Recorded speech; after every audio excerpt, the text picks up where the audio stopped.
Did you know that $240 million was awarded in financial aid in the last academic school year? Today, we're talking all about financial aid and some of the terms you need to know and how they may impact your family. So stay tuned, learn all you need to know about financial aid.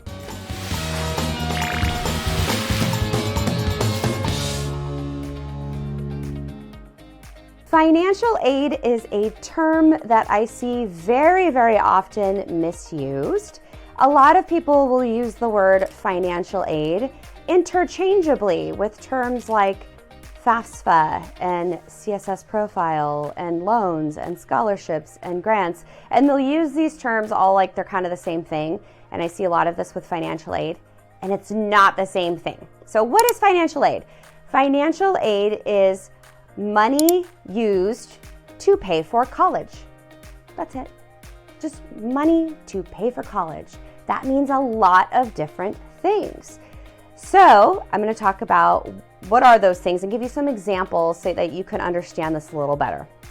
So let's go dive in. There are 4 main definitions you need to know about the types of financial aid. There are 4 types of financial aid. And the first one we're going to go into is called need-based aid. Now, what does that mean? Okay, so every year you need to fill out this application called the Free Application for Federal Student Aid, also known as the FAFSA.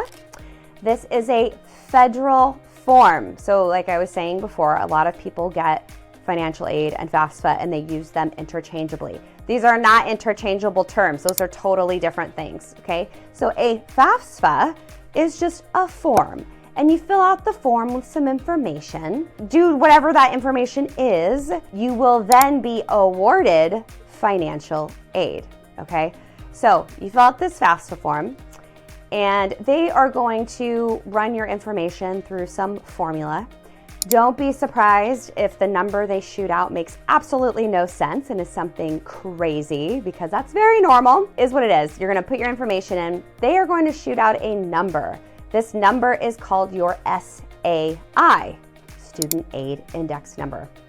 Don't worry about it. In practice, you're not going to have any idea what to do with it or what it means, but it's going to get this number. What's important to know is that information is then going to be sent to your schools. If you are a senior applying to multiple schools to go as a freshman in the fall, if you're already in college, you will just send your FAFSA to the school that you're already at. But either way, it doesn't matter. That information will go to your colleges.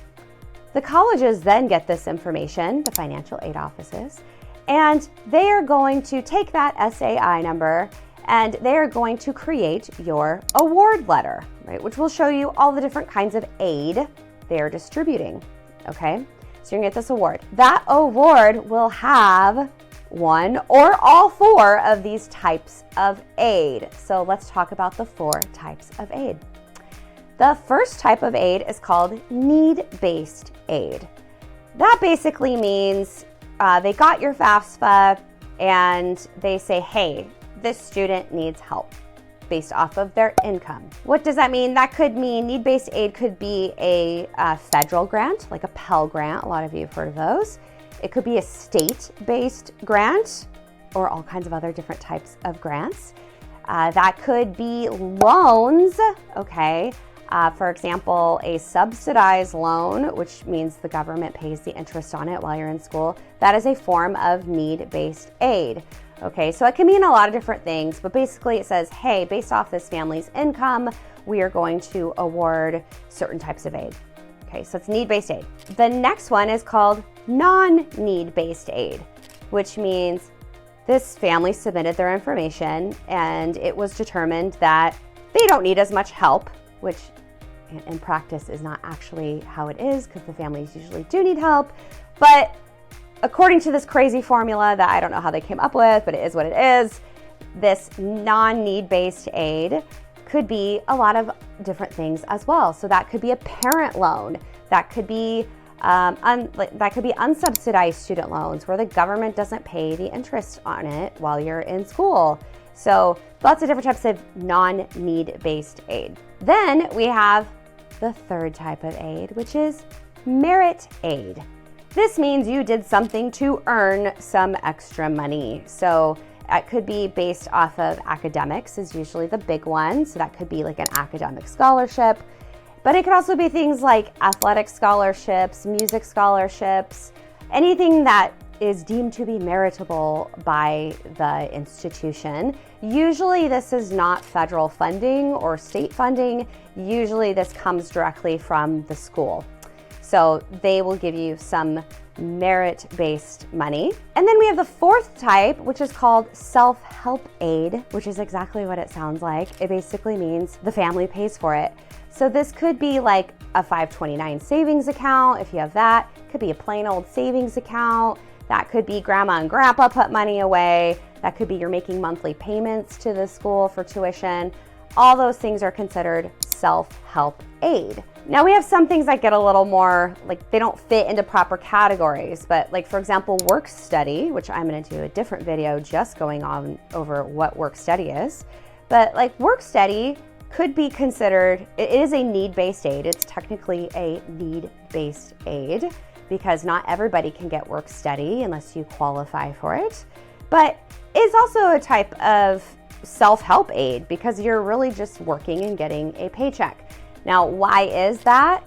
It's because work study actually is funding that's subsidized by the government. So let's say, for example, you're making $10 an hour, which I know is way below minimum wage most places, but let's just say they're gonna pay you $10 an hour. What actually is happening is the government is paying $7 of that. It's usually 70% if it's a nonprofit. If it's a for-profit company, they also can give work study aid, but it's less. It's not the full 70%. But like, let's say you work at the library at your school, and you're making $10 an hour, then the federal government's actually kicking in $7 of those dollars, and the college is kicking in $3 of those dollars. But you get to make the $10 an hour, and you get that in the form of a paycheck. So it's also a self-help aid because you're working, but it's also a need-based aid because the government's not gonna subsidize, the majority of your paycheck if you don't need it. So there's some that kind of can go between different categories, but that is basically what the self-help aid, and there's all these, some different things that can go into many different categories. That is financial aid. So just to be clear, just to wrap it up, financial aid is just money used to pay for college. That could be grants, loans, scholarships, parent loans, student loans, work study, 529 plans. That's financial aid. It's all of these things. So now you see when I say, don't mix up those terms, people say, oh yeah, my FAFSA, I got blah, blah, blah. And I'm like, what are you talking about? The FAFSA is just a form, okay? But here's what's important about that. The school is awarding aid based off of the information that you reported, right, in your FAFSA. If you filled that out incorrectly, which I see all the time because definitions on the FAFSA are different than, for example, taxes. A lot of people will use the same definitions that they had on their taxes, and they think that's the same thing on the FAFSA, and they're not. FAFSA has its own rules. But let's say you're like, hey, I filled out my FAFSA incorrectly. The school doesn't know that. All they get is what you reported. So if you did that incorrectly, the school will get the wrong information, and then your award, it will be, better or worse. Usually it's worse. I almost never see that. It's almost always a worse offer because you submitted the wrong information. So it's very important to understand a FAFSA is a form, financial aid is the money to pay for school. Those are totally different things. But the FAFSA informs the financial aid. There are 4 types of financial aid: need-based aid, non-need-based aid, merit aid, and self-help aid. All of this money comes together to pay for the cost of education, and that will vary from every single college. You apply to 10 colleges, you're gonna get 10 different financial aid offers. So that is the complex world of financial aid in a nutshell. Hopefully this information was really valuable for you and made financial aid a little less mysterious. There is a lot more to know about financial aid. If you found this information valuable, please like and subscribe to my channel so you can get a lot more information about how to make college affordable. And today I'm giving a freebie away. If you want to learn more about financial aid, you can get the link in the description to my video about the top facts and myths related to financial aid, where you get to learn in practice what are these different rumors that go around about financial aid, and you can become quite the financial aid wizard yourself, hopefully save you some money on college. So if that's something you'd like, go ahead and check the link in the description and you can get your free video